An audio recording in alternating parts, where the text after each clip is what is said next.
We're going to shift our focus now to the remaining major decisions we're expecting from the court, including ones that could reshape higher education and immigration policy.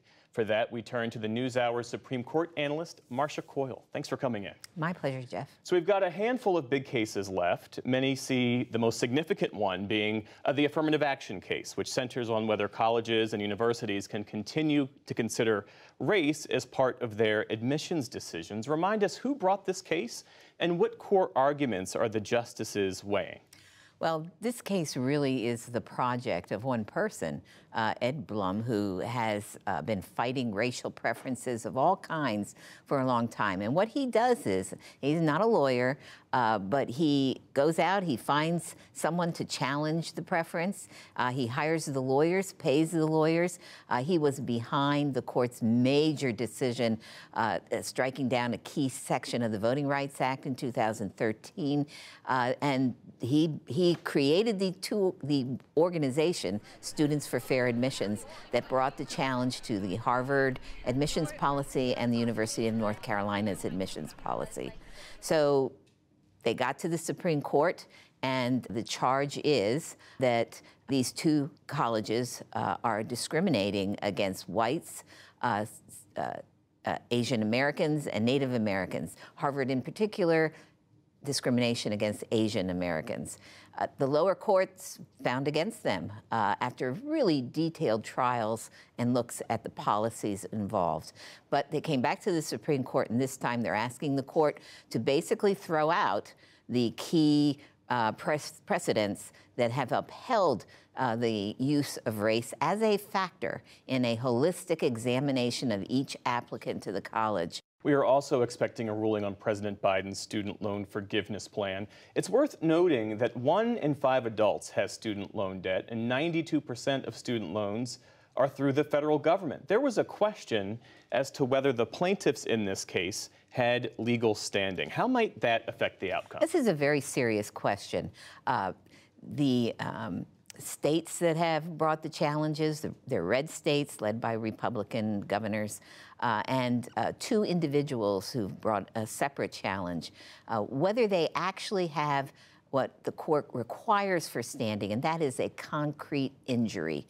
And it really is very attenuated here, especially for the 2 individuals who brought the suit out of Texas. So it could kill the case. If the justices decide that they don't have standing, the case will be gone. There's also a pair of immigration cases that could affect deportation proceedings. Tell us about that. Well, Jeff, to me, this case is a lot like a federal agency being between a rock and a hard place. Right now, both sides agree. The 2 states that have brought the challenge to the Department of Homeland Security's so-called guidance agree that Congress has never given the department the resources it needs to seek, detain, and deport 11 million undocumented immigrants in this country. So what's the department to do? It came up with a guidance that prioritizes who they really should be going after. Most likely serious criminals, people with terrorist backgrounds, perhaps also repeat people who come in and out and then get deported, come back illegally, get deported again. But Texas and Louisiana claim that this guidance violated the Administrative Procedures Act, that the department didn't follow the rules for putting out the guidance. And that the statute, the immigration law, says clearly that the department must detain and deport these undocumented immigrants. The court has to take a look here at the realities, as well as what the language of the statute is, and whether Texas and Louisiana really have an injury here if the guidance goes into effect. Marcia, one of the rulings we're waiting for focuses on this legal theory that could limit the ability of state courts to review election laws passed by state legislatures. Unpack that for us. Yeah, North Carolina has pressed this theory that its Supreme Court and has no authority whatsoever to look at what North Carolina does with elections, and that includes redistricting. The North Carolina Supreme Court said, no, this is not constitutional, and ruled against them. The state came to the Supreme Court to argue this theory. In the meantime, the North Carolina Supreme Court switched from being Democratic-led to Republican-led, and the Republican-led North Carolina Supreme Court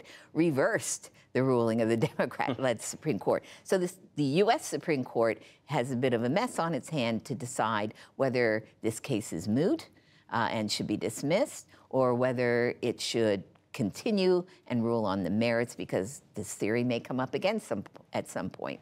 So we have to wait and see what they do with it. As we reach the end of yet another term, public confidence in the court is waning. It sits at historic lows. The court is facing fresh ethics controversies. Why hasn't the Supreme Court come up with its own code of ethics? Well, you will hear a variety of reasons. They say there are separation of powers concerns, especially if Congress were to mandate or come up with its own code for them. They say there are recusal problems. This is a court of 9 justices. If one has to step aside, 8 are left, and that really heightens the risk of deadlock decisions. It doesn't seem to many that these are insurmountable obstacles. I don't know, Jeff. You know, I sit and think, gee, why don't you just adopt one, and it would really sort of lower the temperature for a while at least. So I really don't know. Well, I'm sure we'll learn more after the news today. Yeah, one imagines. Marshall Coyle, thanks so much. My pleasure, Jeff.